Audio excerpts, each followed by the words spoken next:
Buenas tardes. Vamos a retomar nuestras temáticas y nos vamos a concentrar ya hoy en la página 650, que es la visión sofiánica. Entonces, en esta página, precisamente 650, a partir del apartado 1, se menciona de manera muy resumida precisamente cuál es el propósito que Florensky quiere llevar a cabo, y es comprender de un modo objetivo y metafísico el aspecto santo de la creación. Entonces, en esta visión sofiánica, o sea, en esta visión basada en la sabiduría, precisamente lo que Florensky va a buscar es una comprensión objetiva y metafísica del aspecto santo de la creación. Entonces, lo que se busca es trascender, digamos, las meras observaciones naturalistas que reducen la creación a un conjunto material, y Florensky va a buscar más bien profundizar o llegar al fondo de esta creación hasta captar de un modo objetivo y metafísico su aspecto santo. Por ello, en la 651, donde está el 1.1 a partir del segundo renglón, dice el texto: el carácter creado del mundo no es un hecho deducible para la razón. O sea, aquí hay algo importante.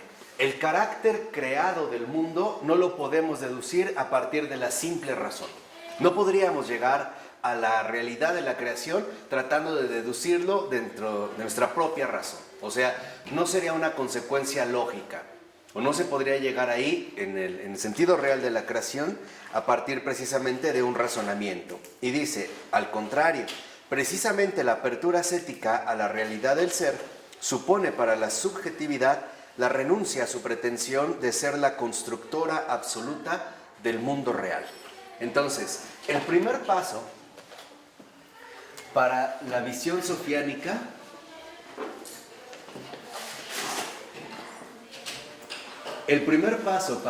la visión sofiánica es la autorrenuncia, que sería precisamente el aspecto ascético de la razón. O sea, el renunciar a suponer que es la razón misma la constructora del mundo. O sea que la razón es la que impondría finalmente la realidad del mundo. ¿En base a qué? En base a sus propias argumentaciones o en base a sus propias construcciones. Entonces, de esta manera, lo que en realidad va a rescatar Pavel Florensky es algo que también va a desarrollar su amigo Sergei Bulgakov, y es contemplar la creación como un objeto de fe. O sea, la creación no es un producto de la razón, y por lo tanto no podemos acceder a su aspecto santo, a su realidad creada, o a su aspecto en tanto creación, precisamente a través de la razón, sino que esta visión sofiánica que nos lleva a la autorrenuncia nos hace darnos cuenta que cuando nosotros estamos hablando de la creación, nos estamos refiriendo precisamente a un objeto de fe. O sea, se requiere la fe para contemplar este aspecto de la creación, y es, digamos, como el primer paso que va a llevar a cabo la visión sofiánica. Y dice el texto, que de hecho esta cita es de Sergei Bulgakov. Dice, el mundo es creado por Dios. Ante todo, aquello que hay de insondable en el universo, con toda su inmensidad, su ser no pertenece al propio mundo, le es dado. Entonces, aquí lo que vemos es que la inmensidad del universo, la inmensidad del mundo creado, es algo que le ha sido dado. No es algo inherente al mismo universo. Dice, y el mismo murmullo irreprimible se eleva en el corazón del hombre. Tú no tienes en ti mismo la raíz de tu ser. Tú eres creado.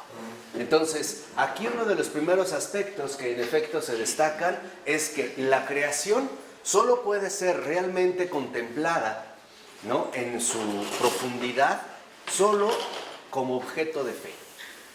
Comprender, digamos, los aspectos profundos que de hecho la configuran. Por ejemplo, su inmensidad, o su riqueza, su inabarcabilidad. Esto es algo que solo a partir de la fe lo podremos captar. Dice, he aquí la intuición última de la conciencia religiosa y el axioma inicial de la fe. En lo más profundo de su integridad, el espíritu religioso lo recibe o lo rechaza antes de toda reflexión, de toda filosofía. Entonces, lo que vemos es que la visión sofiánica como autorrenuncia que nos lleva a contemplar la creación finalmente como un objeto de fe, nos lleva a darnos cuenta que entonces esto es previo a la reflexión.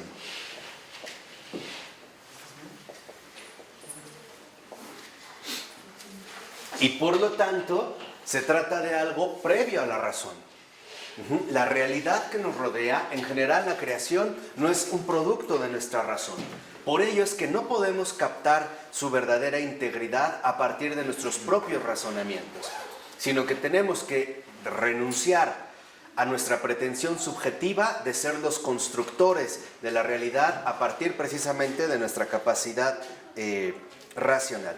Lo cual significa, en último término, y eso es algo que va a sostener Florensky, es que para captar realmente esta dimensión creada del mundo, en tanto objeto de fe, se requiere una percepción religiosa del mundo. Entonces, lo que está diciendo es, bueno, el racionalismo en realidad no agota de ninguna manera la realidad de todo lo creado. ¿Por qué? Porque la reflexión, en este caso que se lleva posteriormente, es, digamos, un añadido a esta realidad creada. De hecho, podríamos decir que la creación es incluso previa al hombre que habita en la creación y por lo tanto a esta misma razón del hombre.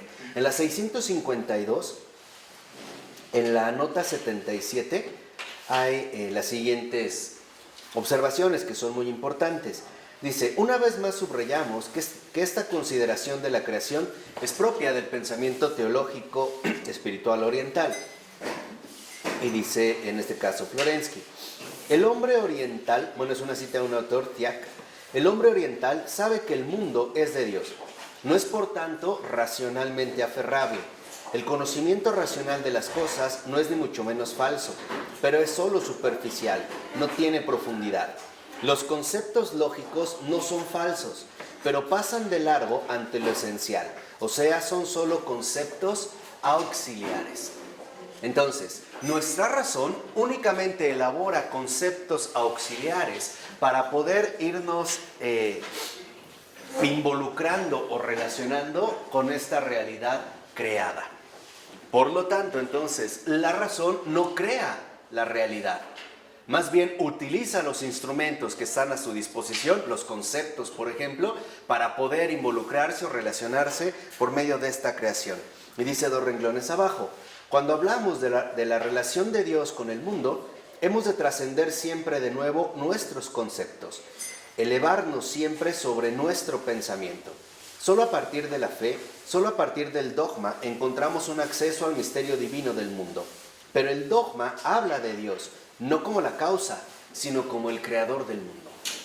Entonces, ¿qué significa? Que en realidad, por ejemplo, cuando nosotros hacemos esta relación directa a la creación, en tanto objeto de fe, como algo previo a la reflexión, en realidad nos elevamos por encima del mundo, hasta captar finalmente la realidad esencial de la creación, que es el creador del mundo. Porque hay un hecho para el objeto de la fe. La creación no existe por sí misma, ha sido creada. Y por lo tanto, en último término, en esta autorrenuncia subjetiva de nuestra propia capacidad racional, elevar nuestra propia pretensión de la creación al creador. Lo cual en efecto involucra o implica más bien una elevación del espíritu. ¿Por qué? Porque esto finalmente solo se puede dar a partir de una visión religiosa, que es, digamos, como una de las claras tendencias que al menos se manejan en la perspectiva oriental. Entonces, en la 652, en el apartado 1.1, al iniciar dice, todo el desarrollo de la reflexión de Florensky nos ha mostrado el carácter antinómico para la razón de las verdades de la fe. Y dice Florensky, el objeto único e integral de la percepción religiosa se descompone en el dominio de la razón en elementos múltiples, según diversos planos, en fragmentos de la cosa santa, y no hay gracia en ellos. O sea, aquí lo que vemos es que la razón lo que hace es una labor de descomposición. ¿Qué descompone? ¿Qué es, digamos, lo que termina descomponiendo la razón? La realidad integral o unitaria de la creación. ¿La idea? la idea. O sea, nosotros fragmentamos la realidad creada en conceptos y por lo tanto la dividimos en multiplicidades, o sea, en ideas. ¿Por qué? Porque a partir de la razón nosotros podemos tener una idea acerca de algo, pero no solo una. Por ejemplo, yo podría tener la idea de una flor como un objeto bello, como una cosa natural, o bien incluso la idea de la flor como un adorno, como una cuestión estética, etcétera, etcétera.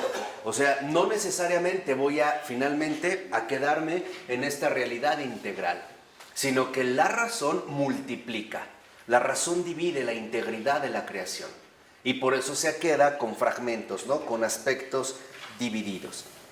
Por eso lo que tenemos que ver es que si la razón divide, multiplica, ¿no? Digamos, dentro de esta creación aparece la razón y la razón es una multiplicación,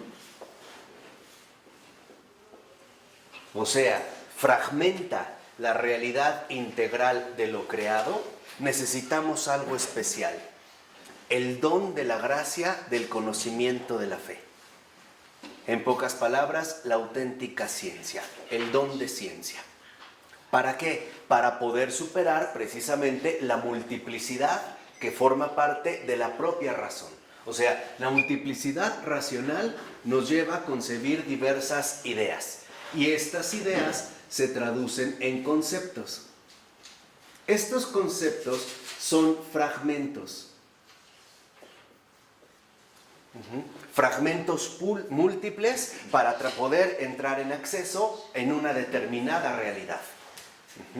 Entonces, estos fragmentos se irán expresando cada vez de manera más atinada a través de conceptos que sean más correspondientes con las ideas captadas.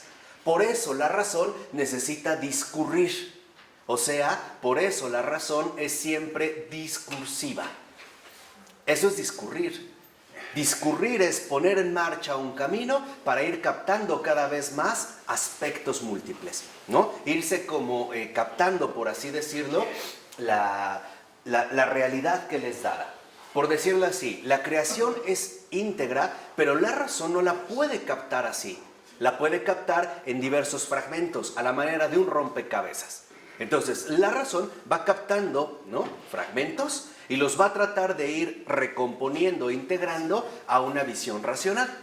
Y finalmente esta visión racional se va a transformar en un discurso. En síntesis, toda razón humana es discursiva. Y es discursiva porque lo único que ahí captamos es el discurrir propio de la actividad racional. O sea, el recorrido que la razón ha llevado a cabo. Y este recorrido, precisamente, se manifiesta a través del discurso elaborado. Y el ejemplo más claro de esto es la filosofía. Porque la filosofía va elaborando un desarrollo de múltiples conceptos que pretenden dirigirse a múltiples aspectos de una misma realidad. El caso más notorio es la fenomenología, como una, digamos, presentación más reciente o mucho más contemporánea de esta situación de la razón. Para la fenomenología, el fenómeno posee múltiples posibilidades de aproximación. ¿Por qué? Porque no se trata de lo que la razón piensa de la cosa, sino más bien lo que la cosa sugiere a la razón, según sus modos de donación. Ahora, esta es a la vez la grandeza de la fenomenología, pero también su miseria.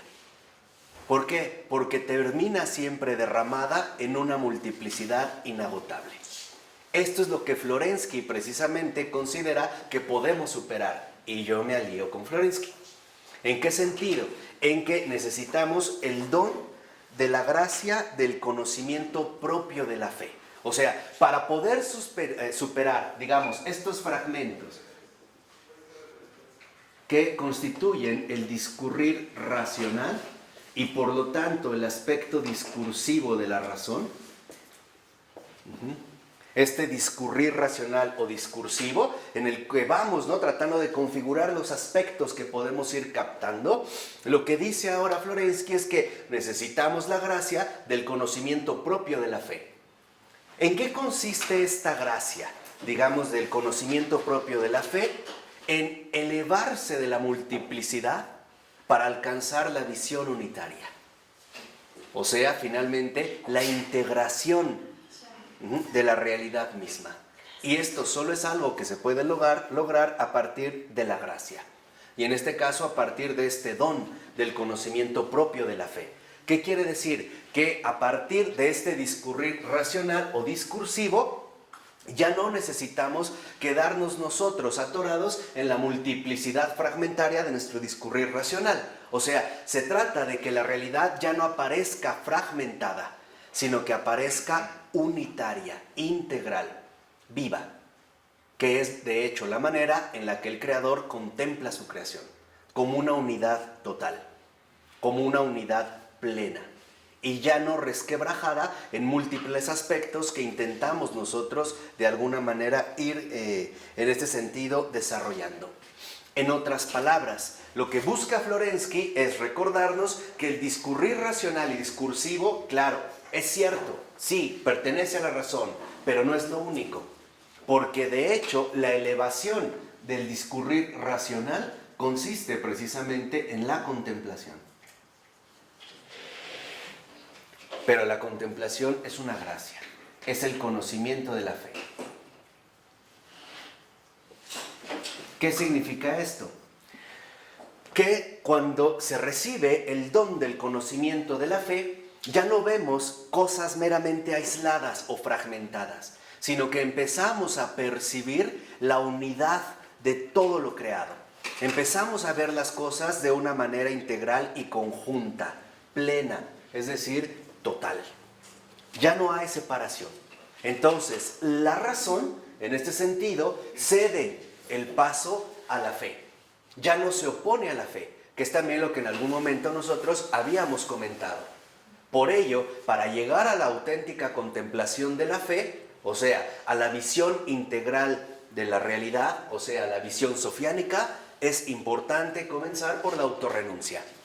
¿Por qué? Porque si yo me aferro a que mi razón es la constructora de la realidad, siempre voy a quedar inmerso en los fragmentos conceptuales que mi propio discurrir racional me va aportando. De hecho, aunque parezca paradójico, la contemplación, el conocimiento de la fe, no es más que la simpleza de la inteligencia.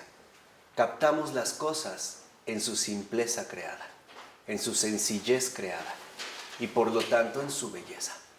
Ya no vemos un espejo roto en 1000 fragmentos. Vemos una imagen concretizada en un esplendor extraordinario. Entonces, la contemplación como el conocimiento de la fe es la sencillez intelectual. Ya es haber superado o haber precisamente trascendido la multiplicación racional de nuestra propia elaboración conceptual. De hecho, el propio Florensky lo menciona en la 653, en el segundo párrafo, a partir del tercer renglón, ¿no? Se trata de una contemplación de la unidad integral del mundo, desde la unidad sobrelógica de la Trinidad. Entonces, lo que vemos es, pasamos de la multiplicación a la sencillez intelectual, a la unidad simple, de la creación total. Por decirlo así, ya no estamos inmersos en la obsesión del detalle, en las cosas particulares que la razón trata de apresar, sino que ahora ya no vemos la cantidad de hojitas, insectitos, basuritas de un bosque. Captamos, percibimos el bosque de manera plena, de manera realmente espiritual. Este es, digamos, el paso justamente a la contemplación. Dice abajo, contemplar el mundo en su integridad y en su vida unitaria, descubriendo la unidad profunda de todos sus aspectos y manifestaciones, el misterio de la vida del mundo, no es algo que sea accesible a la lógica formal. ¿Qué significa? Que no es una cuestión conceptual. Ahí no se llega a través de ideas, se llega a través de una experiencia. ¿Qué experiencia? La experiencia espiritual. Solo así. Y por eso en la experiencia espiritual la lógica pierde toda validez. No hay palabra, no hay concepto para expresar lo que uno está viviendo en ese momento en particular. No hay manera de poder llevarlo. ¿Por qué? Porque llevarlo nuevamente al discurrir racional sería llevar esta unidad nuevamente a la división, multiplicarlo. Y entonces se pierde, vamos a decirlo así, esta experiencia viva en la cual, o a la cual estamos llamados nosotros a involucrarnos. Curiosamente, el conocimiento de la fe, esta sencillez intelectual, consiste en que la razón ya se queda en segundo lugar. Ya no nos perturba con su afán de posesión. Hay una especie de vacío racional. O sea, las ideas ya no muerden, ya no atacan. La razón está en paz. Ya no trata de usurpar, por así decirlo, el lugar que corresponde a la contemplación. Ya no. Asimismo recibe plenamente la unidad que en este sentido le es dado también contemplar de manera total. Entonces, esta sencillez intelectual que nos lleva a la contemplación viva del misterio del mundo en su unidad es una experiencia religiosa. De hecho, si nosotros realmente hacemos oración, necesariamente tenemos que llegar al conocimiento de la fe. Porque en la oración la razón aprende a irse callando hasta que no me perturbe. Llega un momento en el que en verdad la contemplación consiste en la anulación del discurrir racional. Ya no hay como afán de encontrar algo, ¿no? De hacer un concepto, elaborar una teoría, elaborar una idea. Más bien la razón se convierte en una pura transparencia, en una pura receptividad pasiva. Recibe todo lo que le es dado, sin ningún problema. O sea, ya no interfiere. Ya no quiere acomodar las cosas a su modo. O sea, según la multiplicación. O sea, según la fragmentación. ¿De acuerdo? Esta es una experiencia. Es una experiencia espiritual. Dice, solo puede hacerlo quien, penetrando en la diversidad lógica de los aspectos del mundo, descubre los nexos íntimos de todo en la vida de Dios. Esto es lo profundo. Esta unidad no es más que los nexos íntimos de la vida de Dios. Tratemos de poner un ejemplo muy sencillo. En nuestra vida ordinaria, que también está sometida a la fragmentación ordinaria, de repente se pueden suscitar situaciones sumamente complicadas y complejas para nuestro vivir ordinario. Vienen preocupaciones, vienen problemas, vienen dificultades, vienen altibajos, enfermedades, qué sé yo, quiebras, rupturas emocionales, depresiones. Pero todo esto en realidad no es más que un aspecto de las cosas. Porque si nosotros profundizamos en la realidad misma de la vida y captamos, nos abrimos al recibimiento de los nexos íntimos de la vida de Dios, en nuestro propio interior, en nuestro corazón, hay una certeza. Dios está de por medio, solo Dios basta. De hecho, esta es la profunda intuición de Santa Teresa de Jesús. Me atrevo a decir, y bueno, tienen derecho a discutirlo, pero estoy convencido de que toda la espiritualidad de Santa Teresa y el corazón palpitante de la espiritualidad carmelitana radica en esto: solo Dios basta. Todo lo demás no es más que un aspecto secundario de los nexos íntimos de la vida en Dios. Dios lo es todo, solo Dios basta. Este es el núcleo espiritual, por ejemplo, de Santa Teresa de Jesús. Y de hecho, de la renovación profunda del Carmelo. De tal manera que entonces, por ejemplo, nosotros vemos esto, cómo se confirma en las palabras que le dio Jesús a Santa Faustina y con ella a todos nosotros. Tú solo di, Jesús, en ti confío. Esa es la unidad, esa es la simpleza de la fe. La simpleza de la fe significa no quedar atrapado en las diversidades múltiples de la vida y sus dificultades. Ok, ¿está ocurriendo esto? Sí, Jesús, en ti confío, solo Dios basta. Pero esto no es una idea, es una vivencia. De hecho, es un gesto, ¿no? Es un gesto de aceptación hacia estos nexos íntimos de la vida de Dios, que yo no puedo comprender, pero sí puedo aceptar. ¿Cómo los voy a aceptar? Con la gracia. O sea, con la fe. Entonces, por eso decíamos que es el conocimiento propio ¿de qué? De la fe. La fe no lo comprende todo, lo acepta todo. Esa es la realidad de la fe. La fe hay muchas cosas que no comprende. De hecho, la mayoría no las comprende, pero las acepta. Y las acepta basada en una certeza radical. Solo Dios basta. Y hay otra certeza más radical todavía. Dios es bueno.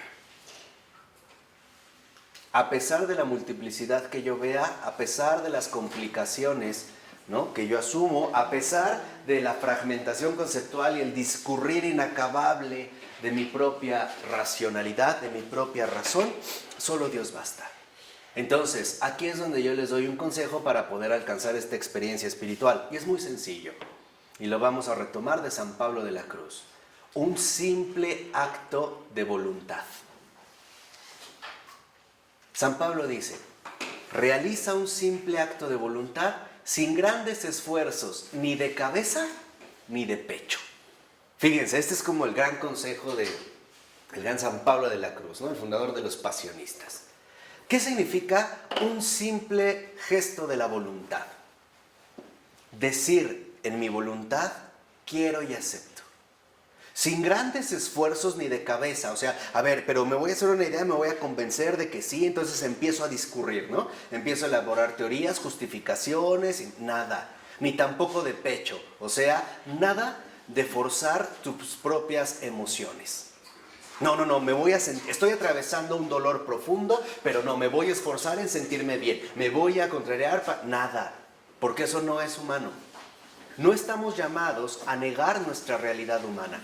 Estamos llamados a llevarla a su fondo último. De la vida de Dios solo pueden vivirse a través de la fe. Y ya, entiéndanlo, la fe es sencilla. La fe no es complicada. La fe consiste en este sentido en dejar de lado todas las complicaciones de mi razón fragmentada. Esta es la fe. Por eso la fe es un acto vivo y es un acto de sencillez. No entiendo, pero acepto. Con esa sencillez. Por eso les decía, la fe no es para titanes, la fe es para niños. ¿Por qué? Porque significa que nosotros ya trascendimos la multiplicación que impone nuestra propia razón en su propio discurrir racional. Cuando la gente piensa, bueno, ok, sí creo, pero entonces, ¿qué va a pasar con esto y qué va a pasar con aquello? Ya dejó la fe. Y otra vez regresa a la complicación. Entonces, lo que quiero que entiendan es que la contemplación anula la complicación.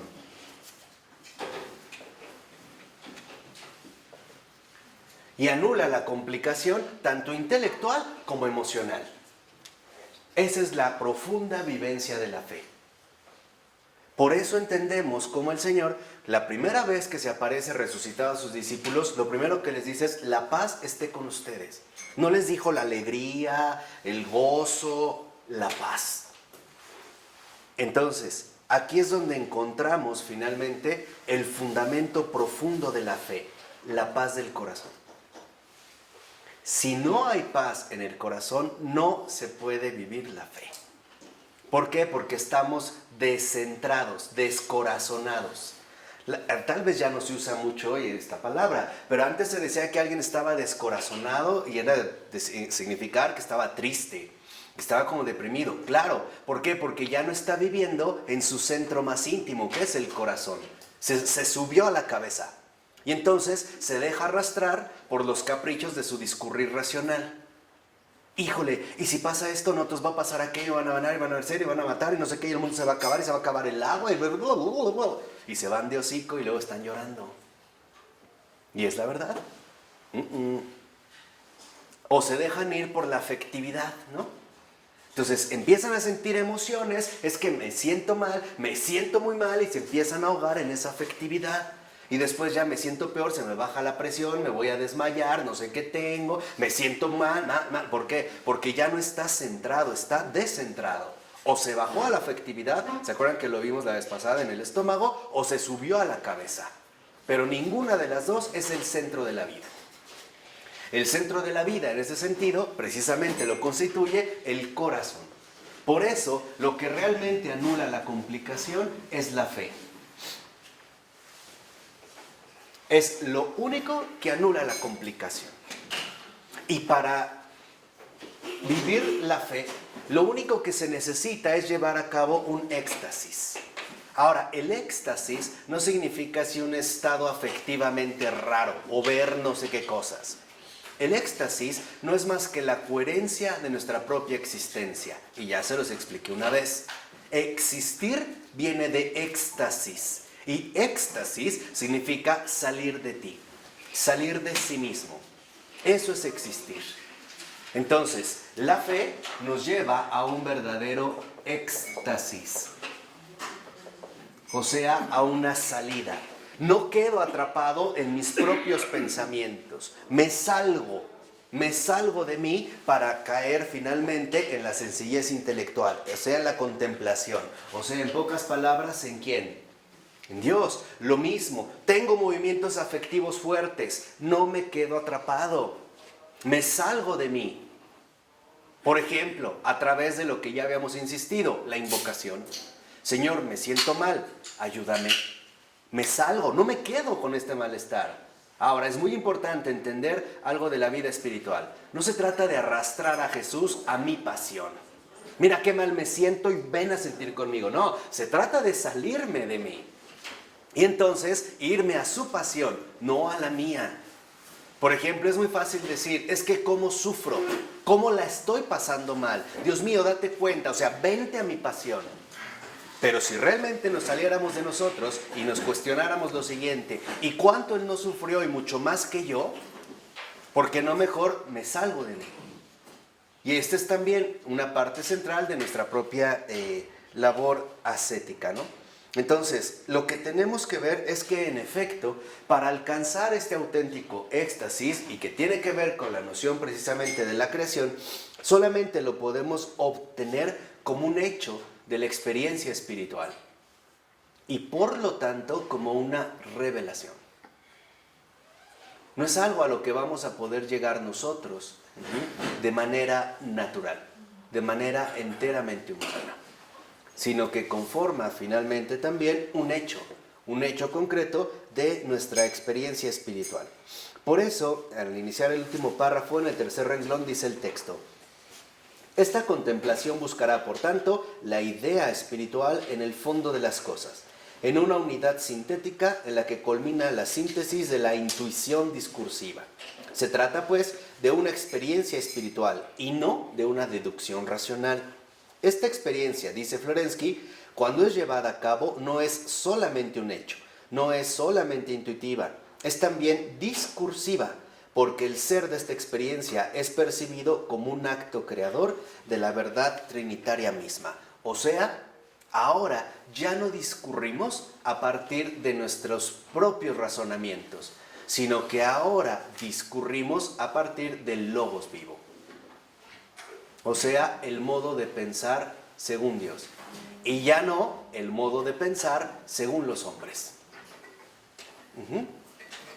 Por eso, ahora nos podemos dar cuenta entonces que la razón no es algo cerrado en sí mismo. La razón tiene una facultad más alta en sí misma. ¿Cuál es? Esa es la que precisamente nos va a hablar ahora Florensky. Porque hemos llegado a concebir que la razón es algo cerrado en sí mismo, ¿no? Como una facultad que es completa por sí. Y va a decir en ese sentido Florensky, no, la razón tiene también su propia facultad más alta, su cumbre. ¿Cuál es la cumbre de la razón? La memoria. Entonces, para poder acceder, digamos, a la verdadera cumbre de la razón, es importante que nosotros dirijamos ahora nuestra atención a la memoria. Esto, por ejemplo, funciona de una manera extraordinaria en la vida espiritual. San Bernardo le llamaba memoria Dei. ¿Qué es la memoria Dei? Es el recuerdo de la intervención concreta de Dios en mi vida pasada. Esa es la memoria Dei. El recuerdo de la intervención concreta de Dios en mi vida pasada. ¿Y qué me lleva a confirmar? Si Dios salió en mi ayuda antes, ¿por qué no lo va a hacer ahora? Si Él es fiel. Esta memoria Dei, la facultad más alta de la razón, y de hecho, para decirlo de una vez, es lo que permitió a Abraham siquiera llevar a cabo o pretender llevar a cabo el sacrificio de su propio hijo Isaac. Si Abraham lo hubiera hecho solo en la razón y en su fragmentación conceptual, ¿hubiera resultado ser algo monstruoso o no? Sí, pero lo hace desde la memoria y la razón es muy sencilla, para que vean cómo la fe es simple. La contemplación es la simpleza de las cosas, no su complicación. Cuando el Señor le pide que sacrifique a Isaac, Abraham va muy contento. ¿Por qué? Porque de hecho lo imposible es que fuera padre. En su memoria, desde su facultad más alta, Abraham recuerda algo importante. El Señor ya ha hecho un milagro. Y eso basta. Si el Señor me quita este hijo y ya me dio uno de manera imposible, ¿no podrá darme otro? Además, Él me prometió que me iba a dar una descendencia incontable, mayor que las estrellas del cielo, que las arenas del mar.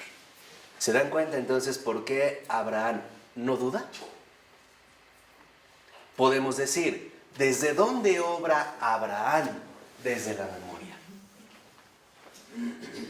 Porque Dios ya nos ha dado elementos suficientes para mantenernos fieles a Él. O sea, para mantenernos en la fe. Jamás nos pide, ahora entendemos por qué el Señor, o dice el Señor, que a nadie tienta por encima de sus fuerzas. Porque ha dado elementos para vencer esta tentación. Una, si el Señor ha salido en mi ayuda tantas veces y de manera tan inmerecida, ¿por qué no lo va a seguir haciendo? Si ya lo mostró una vez, ¿por qué no lo va a mostrar siempre? ¿Sí se dan cuenta o no? Lo mismo pasa con Abraham. No es su razón que dice, pero ¿cómo es mi único hijo? Y si él muere, entonces empiezo a discurrir. Entonces, si ya no tengo hijos, pues ya no es posible tener una descendencia, entonces mejor me voy. No, él va. Él va porque en su memoria hay una seguridad. Dios ya ha actuado. Esta es la facultad más alta de la razón, la memoria. Porque en la memoria está el registro vivo de las intervenciones divinas. Tú ponte a pensar simplemente literalmente, en el transcurso de tu vida. Y hay infinidad de manifestaciones de Dios. La más grande es que hasta este momento sigas vivo. Sin merecerlo. Que hayas sido una persona creada a su imagen y semejanza. ¿Te ha dado enfermedades? Sí, pero ¿de cuántas no te ha quitado? ¿Te ha dado sufrimiento? Sí, pero ¿cuántos no te ha evitado? Hay gente que sufre muchísimo más que tú y contigo ha mostrado esta bondad. A ti te ha conservado o te ha permitido conservar la integridad de tu cuerpo, a otros, ¿no? Otros ya perdieron, ya sea por accidente o nacimiento, una pierna, una mano, la vista, el oído, la propia facultad cerebral. Tú no. Simple y sencillamente tan fácil que sería atragantarse al comer algo y ahogarte. Y no te ha ocurrido. No te ha pasado. En pocas palabras, si realmente retornamos a la memoria, empezaremos a darnos cuenta finalmente en qué consiste el verdadero proceso de conocimiento. Entonces, la memoria no es un registro ni un archivo de cosas pasadas. La memoria es un proceso de conocimiento.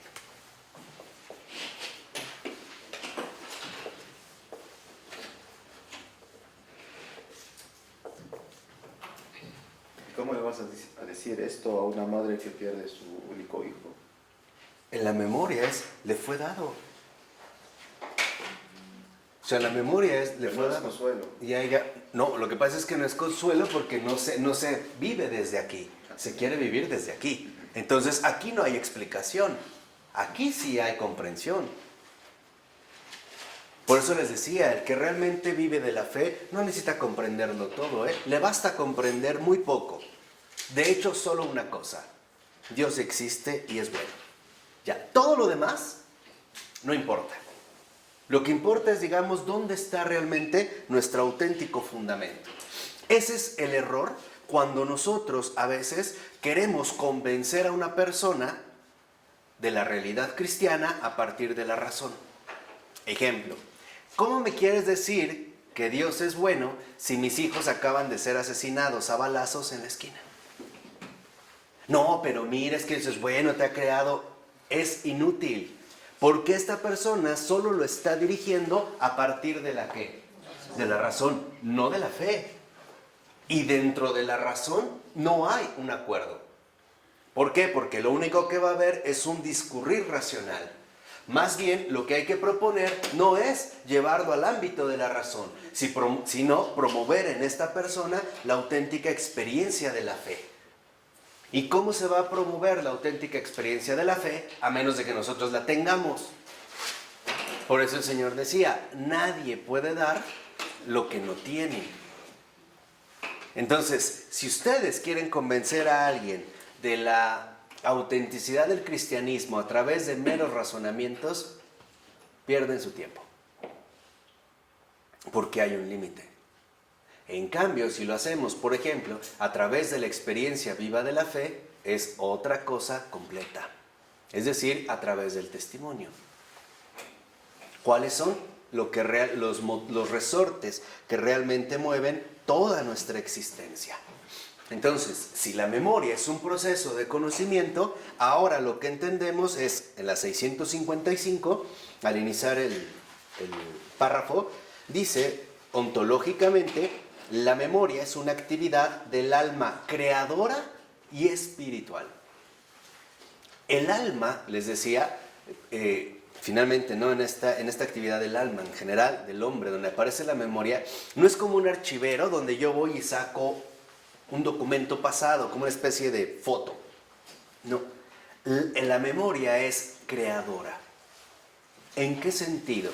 La memoria tiene el don de volver a recrear en un instante los momentos pasados, la recuperación del pasado, que de otra manera estaría perdido ¿qué? Para siempre. La memoria tiene esta capacidad de recrear instantáneamente los sucesos ocurridos y de recrearlos en este sentido con toda su viveza. Tan es así que hay recuerdos que nos pueden resultar sumamente dolorosos o sumamente agradables. Para que veamos que no se trata solo de una actividad psicológica neutra, un recuerdo así. También lleva su respectiva carga afectiva. Y al revés, te sientes muy bien, acuérdate que en algún momento va a pasar, porque también de sentirte muy bien, has terminado sintiéndote muy ¿qué? Muy mal. Entonces, no te dejes llevar por sorpresas innecesarias. Mantente finalmente ordenado, en vigilancia. Porque si no, ya me siento muy bien, se me olvida todo y cuando me vuelvo a sentir mal, me siento fracasado.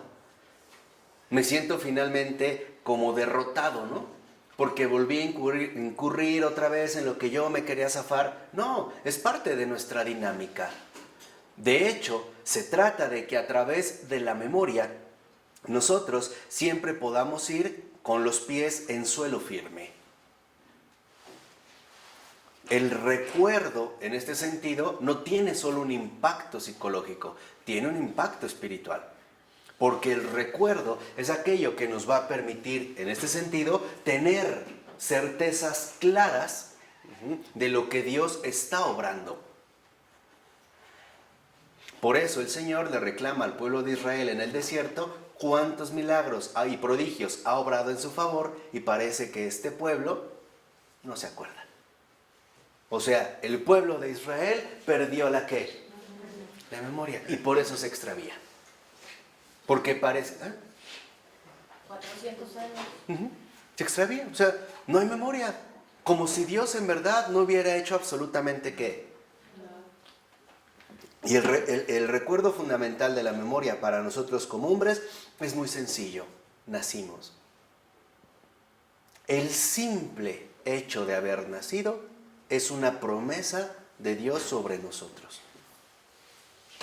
Que un ser humano nazca es porque el Padre dice, este es mi hijo y no lo voy a abandonar. Nunca. Pase lo que quede.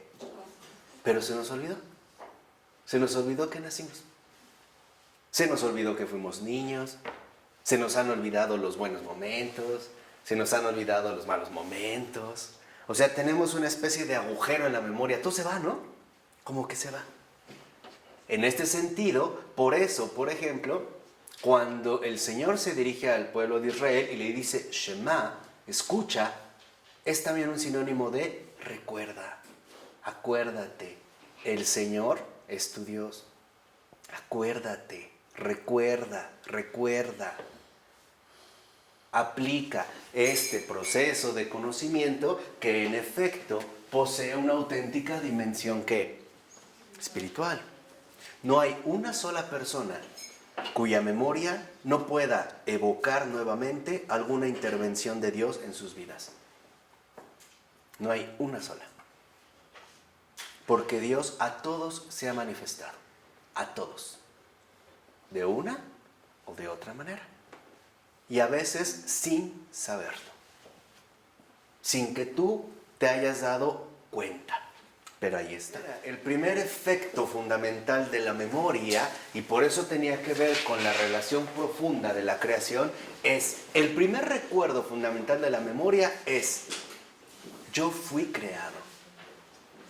Y por lo tanto, si yo fui creado, dependo de mi creador, no de mí. ¿Quién entonces se va a encargar de mí? Él. ¿Quién va a responder de mí? ¿Quién me va a auxiliar? Él. ¿Quién me va a corregir? Él. ¿Quién me va a dirigir? Entonces, ¿por qué te preocupas? ¿Quién me va a salvar? Es Él. Este es el fundamento principal de la memoria. Yo fui creado. Esta es la base. Cuando esto se olvida, todo se pone patas para arriba. Y entonces ya empieza a procurar, sí, es que yo hice esto, yo hice lo otro, me esforcé, me curé, hice ejercicio, ¿no? Hice tal cosa, voy a hacer tal cosa, pero se nos ha olvidado el fundamento principal de la memoria. Yo fui creado. Y eso es un dato de la memoria, en esta memoria espiritual. Dice ahí el texto, dice Florensky, ¿qué representa pues la memoria como actividad del alma? La memoria es una actividad del pensamiento. Más aún, es la única actividad creadora inherente al pensamiento, porque la fantasía, como ya se sabe, no es más que una forma de memoria, y la previsión del futuro no es tampoco otra cosa que la memoria. Y sí, cuando nosotros queremos prevenirnos por algo futuro, utilizamos elementos que la memoria nos aporta, ¿o no? De algo pasado. Oye, si me ha pasado esto, entonces a lo mejor hay que hacerlo. Y la que nos ayuda realmente es la memoria. Entonces, la memoria es el centro vital del pensamiento. La memoria es precisamente lo que permite al pensamiento su propio discurrir racional. Porque la memoria no es más que el recordatorio fundamental de que todo lo hemos recibido. Nada es propio. Todo ha sido dado. No hay absolutamente nada propio, ni siquiera el lenguaje. Nosotros no aprendimos a hablar, nos enseñaron. Y nos enseñaron muchísimas personas, no solo los papás. Desde el señor que te vio chiquito por ahí en el parque y dijo, ¡ay, qué bonito, qué cachetón! Esta era una forma de enseñanza y afectiva y no lo volviste a ver, pero colaboró en tu propio proceso de enseñanza-aprendizaje. Ya nacemos con memoria, porque a nivel espiritual la memoria conserva una certeza honda. Yo no soy Dios, es mi creador, que es lo que habíamos dicho al inicio, ¿no? El creador como una auténtica visión religiosa. Y esto es algo que toda memoria conserva. El primer recuerdo de la memoria es, fui creado. Ese es el recuerdo más profundo de la memoria. Yo no soy nada. ¿Dónde empecé? No me acuerdo. Ninguno de nosotros se acuerda dónde empezó. Es más, cuando intentamos llegar a nuestro propio origen, incluso terrenal, tenemos problemas. ¿Cuál es nuestro primer recuerdo? Recordamos como segmentos o fragmentos, ¿no? Me acuerdo que era muy niño, como entre sueños, como borroso, pero no puedo llegar al recuerdo profundo de mi origen. Y la razón es muy simple, porque yo no soy mi propio origen. Si yo pudiera llegar al centro mismo de mi propio origen, entonces significaría que yo mismo soy Dios, ¿no? Puedo llegar a mi propio inicio de creación, y esto no es posible. Por eso la memoria, en este sentido, tiene un límite como actividad intelectual. Y dice a continuación, su función es definida como la creación espiritual por excelencia. Es la que produce los símbolos. Dice Florensky, la memoria es la actividad de la asimilación intelectual, es decir, que consiste en restablecer de una manera creativa, a partir de las representaciones, lo que se revela la experiencia mística en la eternidad. Dicho de otro modo, la memoria crea en el tiempo los símbolos de la eternidad. ¿Por qué? Porque los contenidos fundamentales de la memoria son invisibles. La memoria recrea a partir de lo invisible. Y por ello es que adquiere precisamente su carácter espiritual. Recibe algo de lo que le ha sido dado. Y sobre ello lo que va a buscar la memoria es, en este sentido, restablecer. Hoy nuestra cultura lo que busca es anular la memoria. Que no haya un verdadero ejercicio de la memoria. Que la memoria se pierda. Yo nada más te voy a poner dos ejemplos muy sencillos. El primero, el uso de las tecnologías. La mayoría de nosotros ya porta un teléfono móvil, un teléfono celular. Si nosotros revisáramos la lista de contactos, en promedio tendríamos entre 50 y 100, pero no nos sabemos más de 3 números. Ya no. Si se nos pierde el teléfono, se nos acabó el mundo. Hasta ahí quedamos. ¿Por qué? Porque nuestra memoria ya está como atrofiada. Todo finalmente, al parecer, lo buscamos ya procesado. O sea, ya hay como una tendencia clara a atrofiar la memoria, a no recibirlo, ¿no?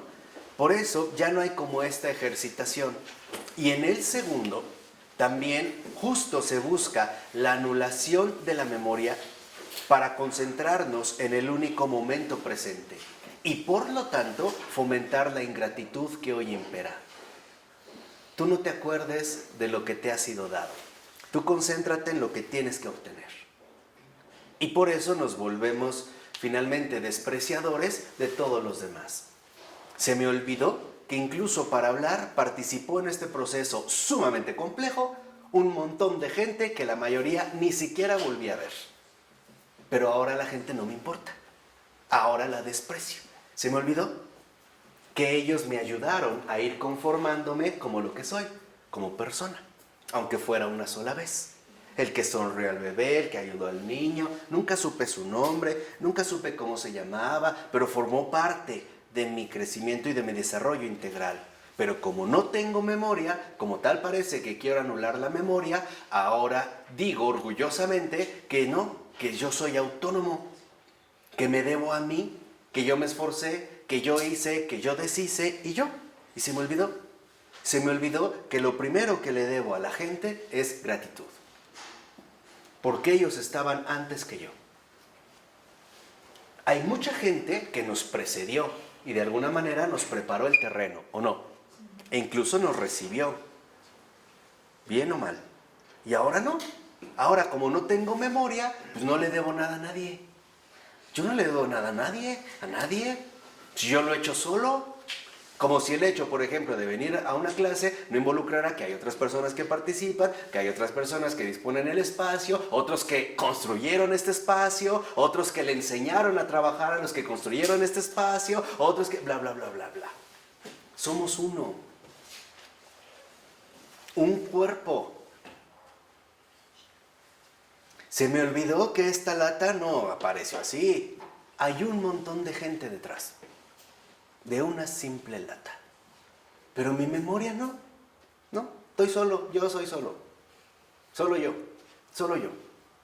Por eso es que en efecto, cuando se descubre el proceso de conocimiento que conduce a la memoria y que es una memoria espiritual, no es más que también el acercamiento profundo a la verdad.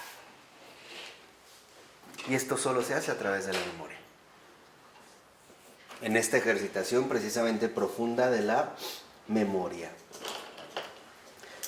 Fíjense lo que dice Florensky en la siguiente cita. La memoria es creación de símbolos. Situados en el pasado, estos símbolos en el plano empírico se llaman recuerdos.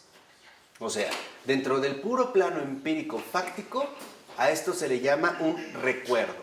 Por ejemplo, me acuerdo cuando me hicieron mi pastel de Mimi, ¿no? Por mi fiesta. En el plano empírico, así lo ocurrido fácticamente es un recuerdo. Dice, relacionados con el presente se llaman imaginación. O sea, la serie de imágenes que la memoria está continuamente aportándome para poder restablecer mi verdadera capacidad racional. Entonces, si se refiere la actividad creativa de la memoria al pasado, se llama recuerdo. Si se refiere al presente, la actividad creativa de la memoria se llama imaginación. Pero si ahora dirigimos la capacidad creativa de la memoria al futuro, se llama previsión. Pero no están separados. Dice Florensky, ¿no? Dispuestos en el futuro, se los considera como una previsión y una presciencia. Sin embargo, el pasado, el presente y el futuro, con el fin de dar lugar ahora a los símbolos del místico, han de ser ellos mismos experimentados juntamente, aunque como elementos heterocrónicos, o sea, de tiempos distintos, pero de un golpe, es decir, subespecie eternitatis, según las tres direcciones de la memoria. La actividad del pensamiento expresa la eternidad en la lengua del tiempo. Eso es lo que hace la memoria. La memoria lo que hace es expresa la eternidad en el lenguaje del tiempo. ¿Por qué? Porque la memoria abarca las tres direcciones fundamentales de nuestra orientación: pasado, presente y futuro. Pero el hecho, por ejemplo, de hacer una previsión a futuro en mi memoria, a ver, yo voy a comprarme tal ropa, es porque yo ya tengo elementos del pasado que me permiten hacer esta previsión.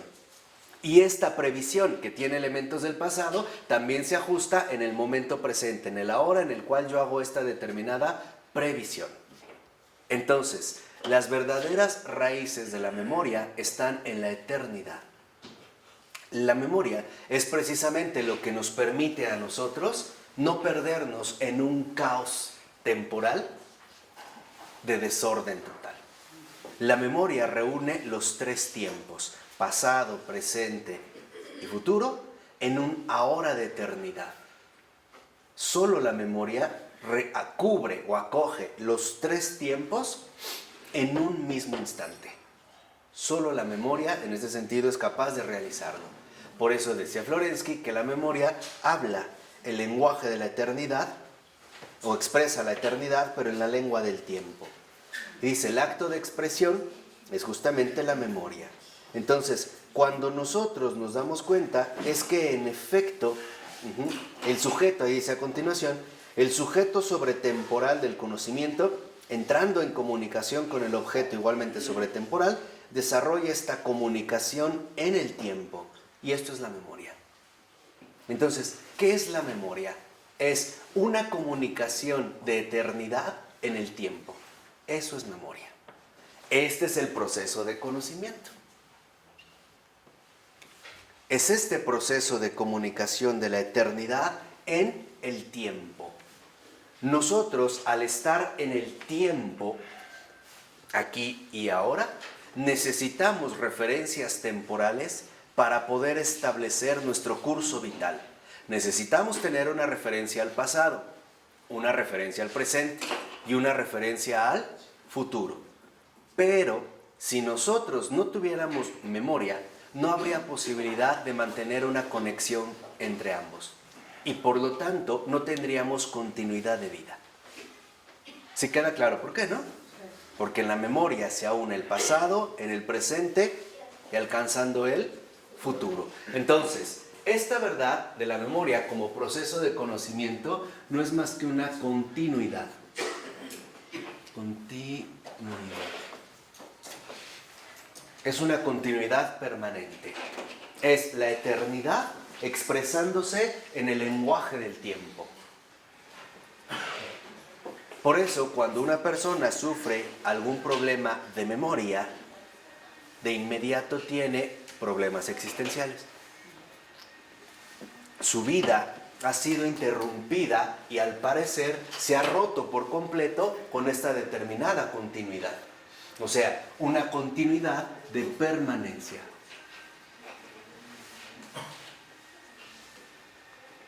Y esto está dado precisamente en la memoria.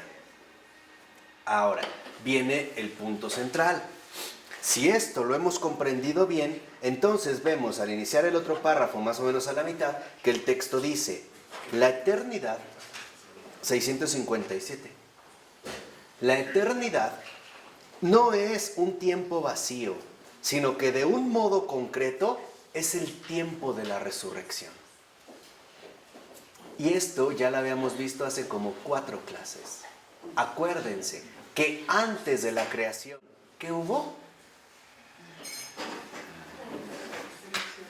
Recreación.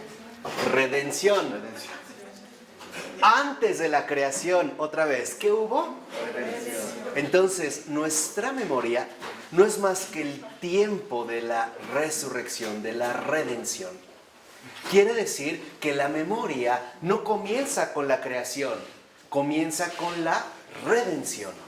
Y hacia donde nos dirige la memoria es hacia la plenitud de los tiempos, al encuentro final con Jesucristo. Ahora entendemos otro aspecto central de la memoria.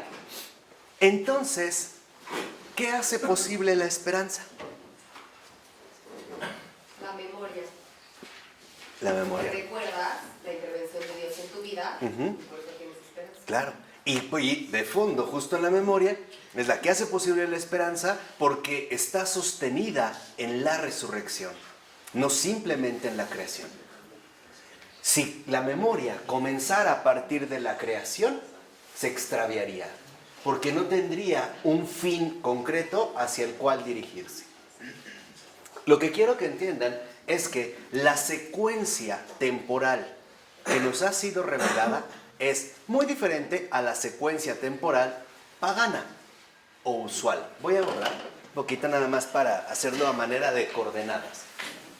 De acuerdo con esto, nosotros veríamos que al menos en el tiempo, seguimos en la visión sofiánica, pero si nosotros seguimos viendo el tiempo en sentido pagano, podríamos ver que básicamente hay 2 opciones. La primera es un tiempo lineal, los 3 puntos de una misma línea, ¿no? Pasado, presente y futuro. Pero es una línea indefinida, inacabable. Hay un pasado tan pasado que no se puede localizar. Y hay un futuro tan futuro que no se puede alcanzar. Estamos, en pocas palabras, suspendidos en el tiempo. Esa es la primera opción, ¿no? Cuando la gente dice, bueno, pues ya lo pasado, pasado. Eso no tiene sentido. ¿Pero qué? Quiere decir que sigue aferrándose al ideal pagano. Está bien. Ok. Sigue aferrándose al paganismo. Está bien. Ahora, ¿qué pasa aquí? Si en esta línea, a mí se ve padre en gris, deberían sacar marcadores grises. Me gustó. El tiempo pagano, bueno, hay un presente y futuro. Después lo que se hizo era, bueno, para que el futuro no se nos vaya tan lejos y el pasado no se nos pierda, entonces lo que vamos a hacer es, vamos a cerrar los puntos extremos. Y entonces vamos a terminar fundando un eterno retorno. Y el tiempo ahora se convierte en una figura circular. No hay ni inicio ni fin, todo es cíclico, repetitivo, ¿no? Y lo podemos ver hasta en las estaciones del año. Primavera, no invierno, primavera, verano, otoño y otra vez empezar. Entonces hablamos del tiempo como de un ciclo. Ya, nos quitamos del gran problema de ver dónde empieza y dónde termina. En cambio, para la temporalidad cristiana,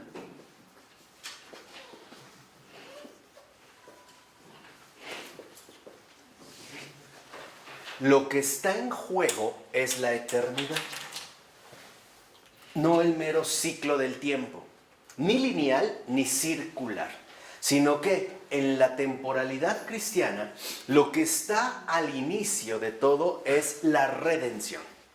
Entonces, tenemos que la eternidad como redención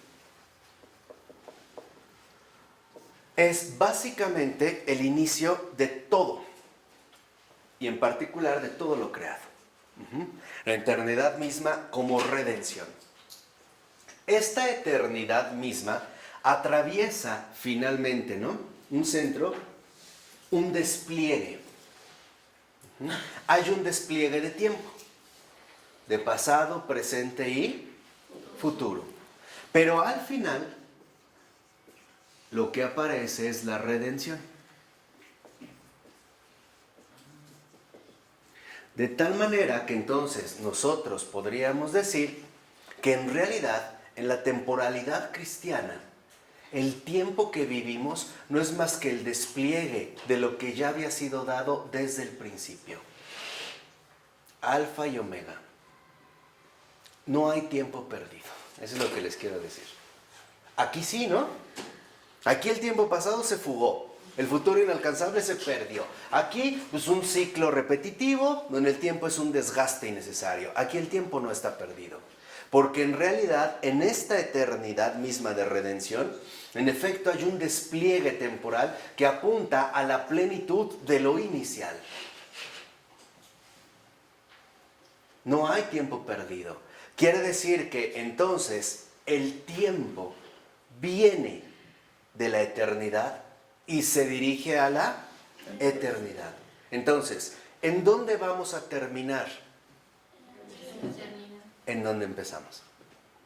Pero a través de una plenitud. Y no hay una circularidad.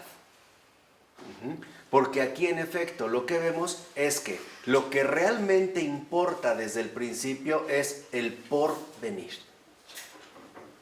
Porque desde el inicio, en el pasado, hay un porvenir. Y eso es lo que se espera. Entonces, para el cristiano, lo que en realidad importa en este despliegue es darse cuenta que se trata de un tiempo de espera. Un tiempo de espera que apunta a un porvenir. ¿Dónde se ha concretizado este porvenir? En la creación. Podríamos decir, en este sentido, ¿qué es entonces la creación? El tiempo o el despliegue del porvenir de la redención. Lo que ya había sido designado desde el principio. Por eso el Señor existe en Apocalipsis. Yo soy Alfa y Omega. Principio y fin. Entonces, el fin no está al final. El fin ya está desde el principio. Y el principio abarca todo, hasta el ¿qué? Final. Entonces, el alfa y la omega no es aquí y aquí. Es aquí. En un mismo. O sea, la Trinidad. Ahí está el alfa y la omega. Este es el labor, digamos, de este despliegue o de este tiempo de espera de un porvenir. Por eso, ahora vemos cómo en la realidad cristiana, en la temporalidad cristiana, el despliegue temporal se ha visto trastornado. Porque lo que importa, lo que va primero, no es el pasado. ¿Qué va primero? El futuro. La cosa comenzó con un futuro que viene en un presente y que nos remite a un ¿qué? Futuro. A un principio futuro. A un principio ya dado. Sé que a lo mejor fue muy precipitado, o es más complicado de asimilar, pero bueno, traté más o menos de hacerles como esta referencia en general, para que vean en realidad en dónde es que estamos colocados. Por eso es que para Dios no hay tiempo perdido. Nada está perdido. Cuando escuchamos en el Evangelio, por ejemplo, que ni una sola hoja de un árbol cae si la voluntad del Padre no lo permite, es porque forma parte de este despliegue o tiempo de espera, de este porvenir, que lo tiene finalmente condensado absolutamente todo. Podríamos decir de otra manera, ¿qué es entonces, visto desde esta perspectiva, qué es entonces la creación? Es un momento, solo un momento, para llegar a la resurrección. Eso es la creación. Es solo un momento. Solo un momento. Por eso el Señor insistía, este mundo va a pasar. Este mundo va a pasar. Es un tránsito. No es algo indefinido, ni tampoco es algo aburrido y repetitivo. Por eso ahora lo que nosotros vemos es que en efecto vamos en sentido contrario. O lo que esperamos llegar dentro de este porvenir es lo que ya había sido establecido desde el qué. Dicho de otra manera, Dios no olvida lo que hizo. Dios cumple. Hágase y se hizo. Y se va a hacer. ¿Qué quiere decir? Que entonces Dios también tiene memoria. Claro, claro que sí. Y si las cosas existen es por Él, porque los conserva en su memoria. Bastaría con que Dios no se acordara de algo de alguien para que de inmediato dejara que se anularía por completo. Esa es una de las afirmaciones fuertes de Florensky. Entonces, lo que podemos darnos cuenta es que en efecto, en esta eternidad de redención que apunta a la redención final que ya estaba dado en este tiempo de espera o por venir, todo esto es sostenido por la memoria. Pero por la memoria divina. Por eso nada está de más ni de menos. Nada está fuera de la bondad divina. Nada es imprevisto. Todo está finalmente colocado en el plan de sabiduría de Dios.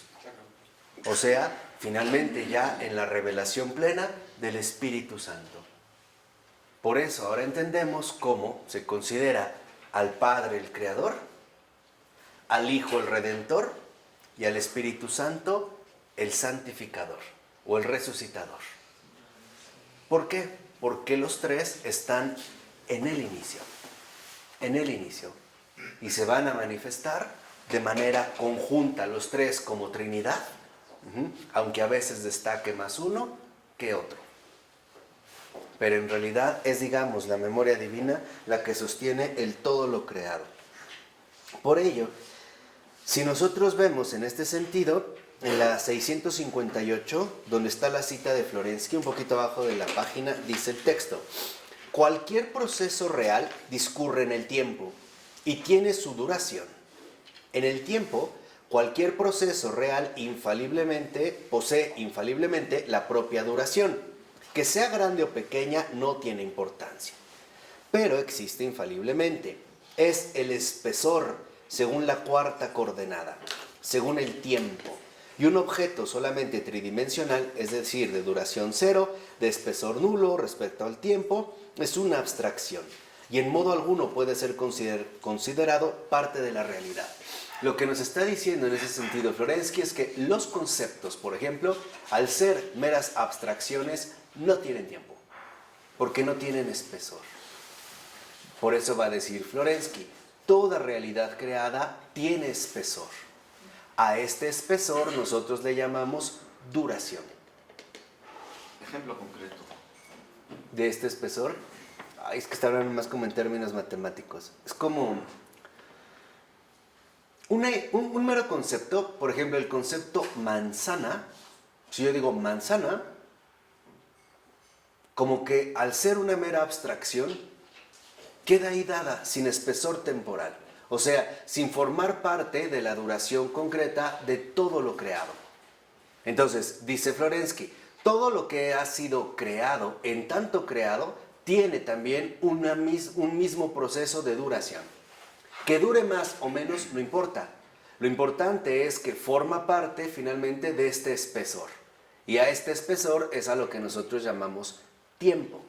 Entonces, desde el inicio hasta el fin, a través de esta memoria divina, precisamente lo que se expresa es una duración. La duración de la eternidad en el tiempo. Y ya no como algo fugaz o, vamos a decirlo así, enteramente pasajero. ¿Por qué? Porque nosotros también necesitamos esa duración. Necesitamos una permanencia. ¿Para qué necesitamos una permanencia? Para poder finalmente formar parte de este despliegue. De un despliegue donde en último término todo quede conjugado, todo quede en este sentido unificado. Y que es también, digamos, lo que esto significa, que en efecto toda la realidad creada tiene espesor, tiene una duración. Y esta duración es lo que en efecto expresa su misma realidad creada. Por ejemplo, lo que llamamos tiempo de vida. Una mosca no tiene el mismo espesor, por ejemplo, que una tortuga. Hay moscos o moscas que solo duran horas, ¿sí sabían? Nada, se mueven, se reproducen y ¡pum!, caen. Habrá otras especies que duren 80 años, 100 años, 150 años. Habrá árboles que duren miles de años. Un humano tendrá otra duración. ¿Pero por qué? Porque en efecto lo que aquí involucra es darnos cuenta que este espesor temporal está íntimamente vinculado con la densidad de la eternidad. Densidad y espesor. Hay sustancia. Dime, ¿qué define realmente la intensidad de una vivencia? La duración. ¿La duración? No. El amor. Ok. La profundidad. La alegría. La alegría. O sea, pueden ser varios aspectos. Pero lo que realmente define la intensidad de una vivencia es su pequeña participación en esta eternidad inagotable. La memoria. Exactamente. Es esta participación, este brote, por así decirlo, de esta eternidad viva. Entonces, Lo que has dejado. claro, ¿de dónde está proveniendo? Es, por decirlo así, es como un pequeño rayito de luz de la luz inagotable. ¡Ping! Una probadita nada más. Algo mínimo, algo que nos lleva finalmente a recordar que hay algo más grande todavía. Mucho más grande de lo que nosotros ahorita estamos viviendo o podemos alcanzar a vivir. O podríamos incluso llegar a concebir. Entonces, si estamos viendo que esto tiene una duración, la duración es la espesura de la vida temporal. Esa es la duración. La espesura que se va adquiriendo en este despliegue. O sea, que lo creado sí es real. Y esta espesura es la manera en la cual se van creando los nexos íntimos, los vínculos con la eternidad divina. En otras palabras, sí, la creación es algo real. No es algo meramente aparente, no es una ilusión, como por ejemplo el velo de Maya, que sostienen la sabiduría hindú, ¿no? Los Vedanta. No es nada, esto es solamente una apariencia. Dios no engaña a nadie. Su creación no es una apariencia. Su creación es una realidad concreta, tan concreta que tiene densidad. Y tiene una densidad temporal, tiene un espesor de existencia. Las cosas son. Perdón si a lo mejor ahora nos pusimos como más elevados, pero es que no hay otra manera para captar finalmente hacia donde nos está dirigiendo Florensky. Acuérdense que desde el principio dijimos, se trataba de alcanzar esta metafísica, ¿no? O sea, finalmente Dios no hace las cosas a la ligera. Las hace con peso, con espesor, con consistencia. Entonces, ¿qué da la duración? Consistencia. Espesor. O sea, realidad.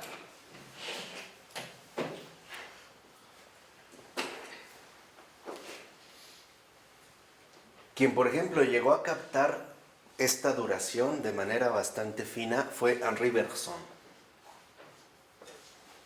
Él va a dedicar a uno de sus textos, sobre todo, a hablar de la duración. Y lo que va a decir Bergson es, la duración no es el tiempo. El tiempo no es más que el invento mecánico que los hombres tratan finalmente de controlar en base a sus propios cálculos. Por ejemplo, el reloj. Va a decir Bergson, eso es tiempo. La duración es aquello que escapa a la manipulación contable o numérica de lo que llamamos tiempo. Incluso después va a hablar como de un impulso vital, un elán, ¿no? Que le llamaría de esta manera, o capta, lo intuye. O sea, finalmente las cosas en esta duración se manifiestan con consistencia, con espesor, como una auténtica realidad. O sea, como algo en verdad creado, no efímero. La vida de una persona también tiene densidad, ¿no? Tiene espesor o no. Lo que llamamos experiencias interna y externa va adquiriendo consistencia. Es un poco... ¿Ah? La iglesia también, claro, porque todo lo que está en la tierra está finalmente llamado a este despliegue e irá tomando consistencia, espesor y realidad. Ahí vemos, por ejemplo, que en efecto el verbo de Dios sí se hizo hombre y nos lo dijeron los evangelios, ¿no? Y Jesús, el niño Jesús, siguió creciendo y madurando y creciendo en altura, en fuerza y en sabiduría. O sea, su realidad humana fue tomando consistencia, espesor, realidad concreta. ¿Por qué? Porque en último término, hacia donde nosotros nos dirigimos en esta duración es a una plenitud.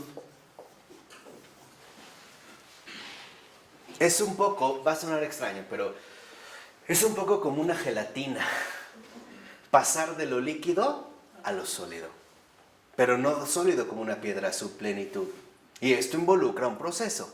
Esto involucra un determinado, en ese sentido, despliegue. ¿De acuerdo? Esto le va a llevar finalmente a Florensky a hacer algunas apreciaciones acerca de el arte. Entonces va a decir, el verdadero artista no es el que nos logra captar solo un instante aislado de la realidad. Por ejemplo, como lo puede hacer una fotografía. Por eso se habla de instantáneas. No es porque salgan al momento, es porque únicamente congelan un determinado ¿qué? Instante. Dice, el verdadero artista no es el que se quedó atrapado en el instante, sino el que logra captar esta visión unitaria en toda su integridad. Para Florensky queda claro que entonces el único auténtico artista sería el elaborador de los iconos. Cosa que el arte occidental pierde. ¿Por qué? Porque el arte occidental se concentra demasiado en el detalle, o en el rostro, o en el color, a veces ya solo en el apellido, ¿no?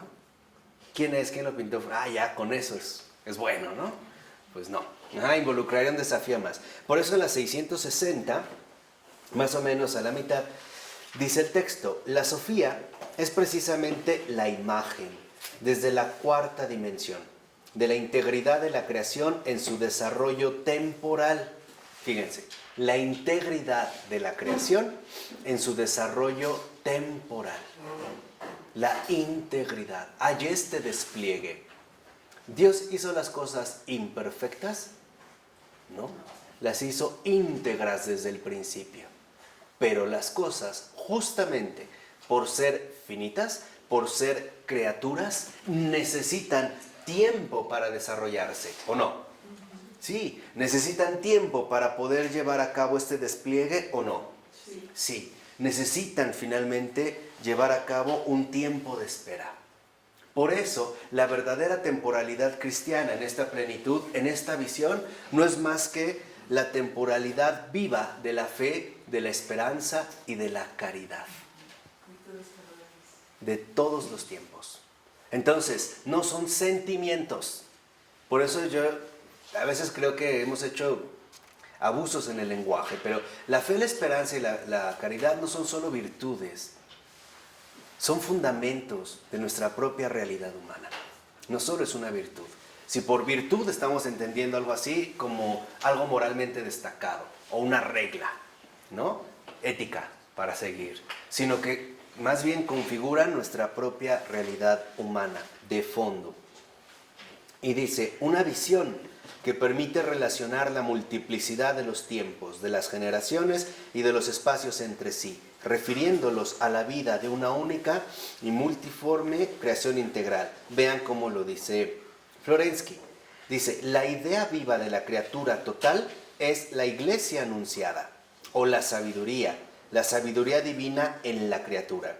Esta divina imagen primigenia, forma de todo el ser creado, lleva a cumplimiento la serie de imágenes descritas, imágenes que surgen con el despuntar de aquellas más generales y al mismo tiempo más plenas, más concretas y ricas de contenido.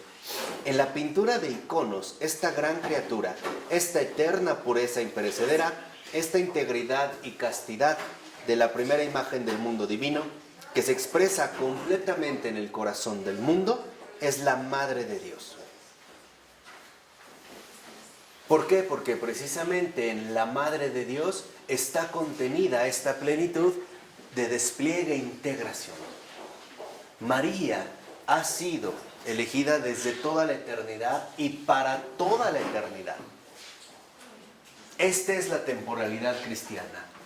Desde toda la eternidad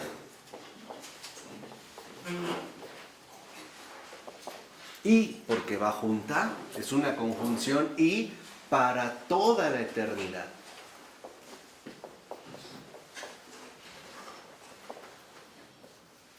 Y en efecto, la que encarna de manera perfecta esta plenitud es la Madre de Dios.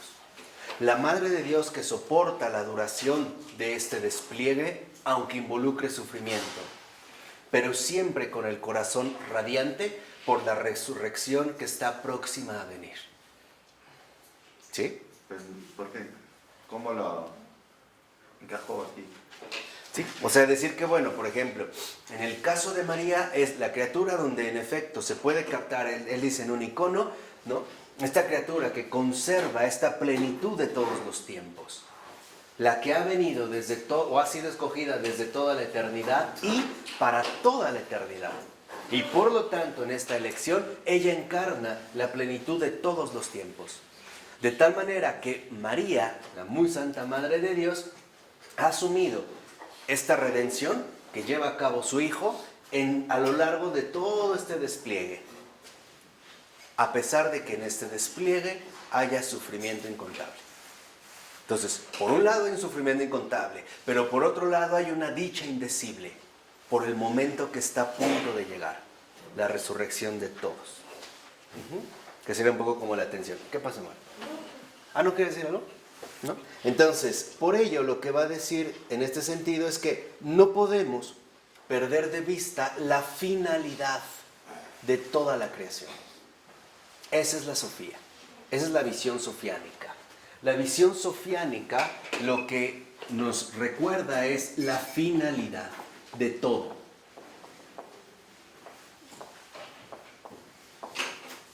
¿Hacia dónde es que nos dirigimos? ¿Hacia dónde es que en efecto nos dirigimos? Y esto aplicado a la creación no es más que el encuentro final con Jesucristo. Este es el fin de todo lo creado. Todo. Nada escapa a este encuentro. Nada ni nadie es capaz de escapar a esta finalidad. Esta es la entelequia. En griego, entelequia es la finalidad de todo. Entonces, lo que vemos es que aquí no hay una finalidad, porque no hay ni siquiera un inicio. Aquí tampoco hay finalidad. Para nosotros sí hay una finalidad. Una finalidad que está colocada desde el principio. Entonces, lo que vemos es la reunión de los dos tiempos. En una imagen concreta en quien se puede contemplar muy bien la temporalidad de toda la creación es en Cristo. Porque en Cristo en la cruz lo que vemos es que Él ha clavado el pasado en su mano y ha extendido la otra. No sé si ¿vieron la película de La Pasión? ¿Vieron que hay un momento donde por la rapidez con lo que lo querían crucificar no estaba hecha la medida? Entonces lo amarran, y esto lo relató Ana Catalina Emmerich, de la muñeca, y le dislocan el hombro para que llegue. Este gesto en Jesús nada es gratuito. Este gesto donde se lo dislocan para alcanzar finalmente a lavar la mano, vean la de la pasión y veanla con detalle, es como si el Señor se estirara hasta lo último. No solamente hasta lo que llamamos futuro, sino precisamente a lo que estaría más allá de lo que nosotros supondríamos un futuro. A todo, abarcarlo absolutamente ¿qué? Todo, en esta tensión, en este despliegue, pero en su centro, en su corazón y que es traspasado, a partir de ahí, estos dos puntos que han sido clavados, se van a reunir ahora en un centro primordial que da vida y que por lo tanto da vida eterna. ¿Dónde se ve la densidad, consistencia y espesor, realidad de este acontecimiento? En la sangre y el agua que brota de su pecho. Ahora, lo que impregna la creación entera es la vida eterna. En pocas palabras, toda esta duración, toda la creación, no es más que la preparación, el cumplimiento de la vida eterna. De la vida eterna en la criatura del Señor. O sea, en nosotros. Todo esto ha sido por nosotros.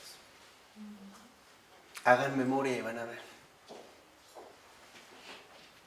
Todo esto ha sido solo por nosotros. Desde antes. ¿Se acuerdan lo que le decía al profeta el Señor? Desde antes de que yo te formara en el seno de tu vientre, ya te amaba. Eso es lo que la memoria nunca olvida.